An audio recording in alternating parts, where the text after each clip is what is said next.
But on leg day, I can shift some canny weight. When I'm doing the weights, it's not that my legs or muscles give way, it's that I can't breathe anymore.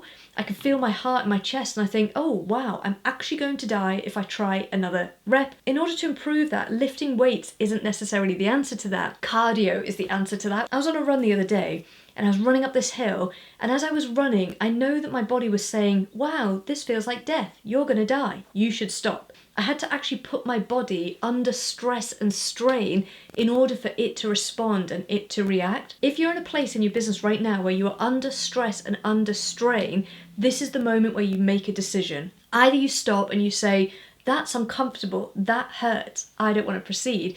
Or you say to yourself, oh, this is uncomfortable, but I know that it's the right thing for me to do. You've got to get control of your mindset in that situation, and you've got to do the work that will actually change the outcome.